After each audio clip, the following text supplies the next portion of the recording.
Ayah, kami bisa hidup tanpamu. Memang kami miskin, tapi hati kami tidak pernah mengemis demi kekayaan.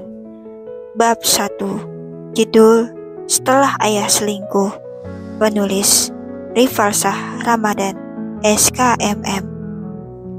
Panas matahari yang menyengat menembus kulit dan telapak kaki Radit yang tak beralas saat ia menggendong Laras, adik kecilnya. Aspal yang membakar memaksa mereka mencari tempat berteduh. "Abang, lapar," oceh Laras. Sudah semalam mereka belum makan.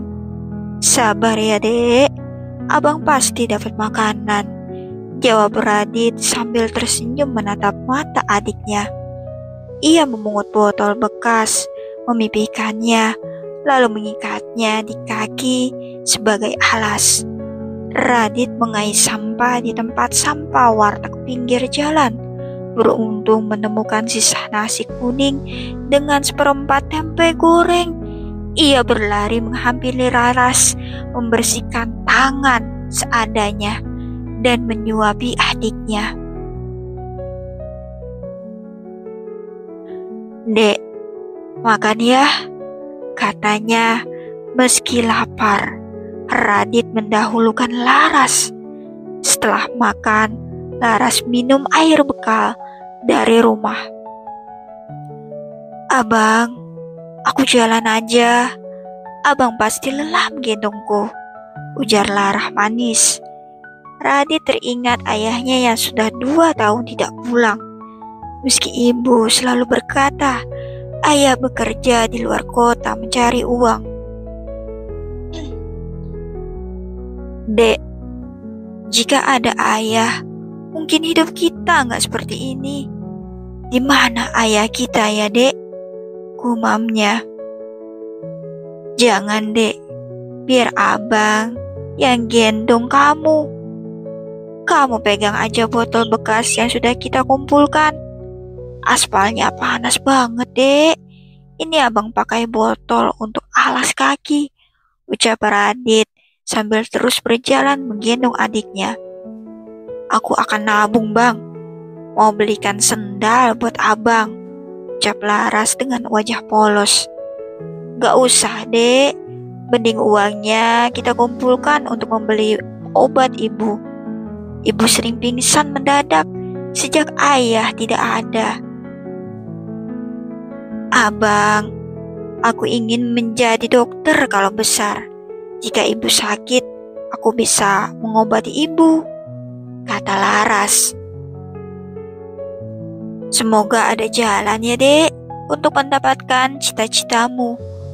Abang akan berusaha untuk kamu dengan tenaga abang ini," ucap Radit. Mereka terus menyusuri jalan.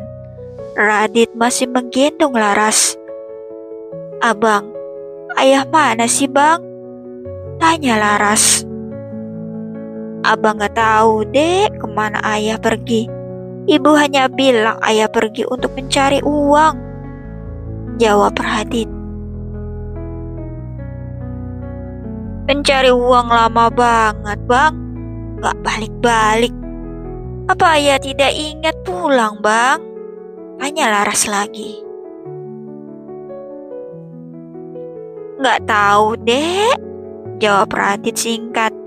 Ia terus mengumpulkan botol-botol bekas.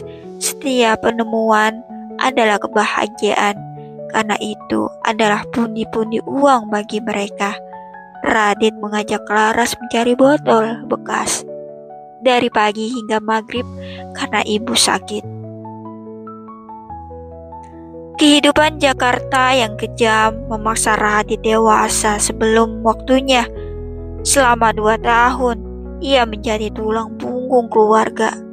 Laras akan segera sekolah, dan Radit harus mengumpulkan banyak uang. Beruntung Pak RT membantu Laras masuk sekolah negeri, sehingga Radit hanya perlu membayar 1 juta untuk uang gedung yang ia pinjam dan cicil dari Pak RT. Radit mencari botol bekas di setiap gang kampung dan sangat senang jika menemukan hajatan karena pasti banyak botol bekas di sana. Harga botol plastik per kilo sekitar Rp3.000, gelas plastik 3.500 hingga 6.000, ember plastik 1.000 hingga 3.000, dan kantong plastik 300 hingga 1.500. Tiba-tiba, "Abang, itu ayah!" Laras menunjuk seorang laki-laki berjas dan sepatu mengkilat. Radit menunjuk mata. Itu memang ayah mereka. Laras berlari dan menarik celana ayah. "Ayah, ini aku." Namun ayah malah menendangnya hingga tersungkur. "Ayah lupa aku. Aku Laras, ayah."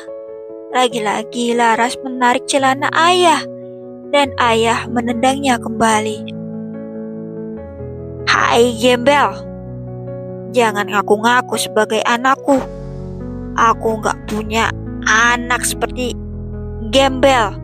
Mana mungkin aku punya anak gembel seperti kamu." Radit geram mendengarnya. Jelas-jelas itu ayahnya. Ia bisa memastikan karena ada tanda lahir di tangan ayah. Radit menembuk ayah pakai batu mengenai dahinya. "Dasar gembel, berani-beraninya kamu menimpuk saya. Pak Sapam, Pak Sapam, bawa gembel ini ke kantor polisi."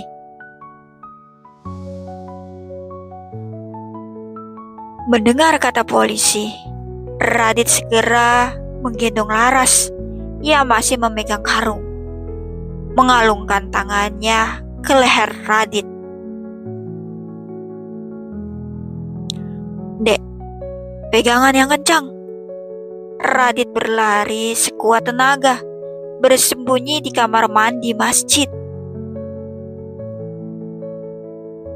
"Shh, jangan bersuara, Dek. Kita bersembunyi dulu." Setelah lama Radit mengintip dan memastikan tidak ada orang yang mengejar mereka. Mereka keluar. Kaki Radit perih menginjak genangan air di tempat air wudhu. Namun ia menyembunyikan rasa sakitnya. "Abang, Radit, Laras haus," ucap Laras. "Di sini banyak air, Dek. Abang juga haus banget." Radit membawa Laras ke keran air wudhu. Ia minum air keran karena air bekal mereka sudah habis. "Abang, itu kan air mentah. Laras gak mau," ucap Laras. "Dek, kita gak akan mati minum air mentah. Ini segar kok, Dek." Radit mengambil air dengan tangannya dan memberikannya pada Laras. Laras ragu, tapi karena sangat haus, ia pun meminumnya. "Astagfirullah, kenapa kalian minum air keran?" tanya seorang laki-laki. Radit langsung menundukkan kepala. "Maaf Pak, kami sangat haus. Kami tidak punya uang untuk membeli air," ucap Radit.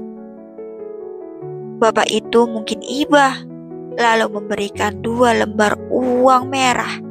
"Ini, ambillah, beli air mineral yang matang," ucap laki-laki itu.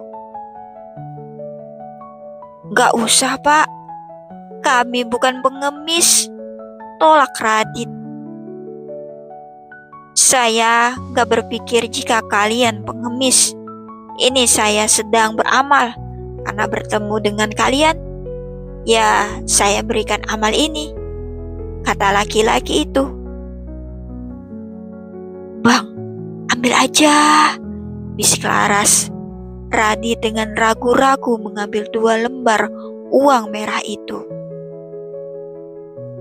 Novel ini sudah tamat di aplikasi KBM App. Untuk sementara, KBM bisa di-download di Galaxy Store dan Amazon Store. Terima kasih sudah mendengar. Jangan lupa like, comment, subscribe, dan share.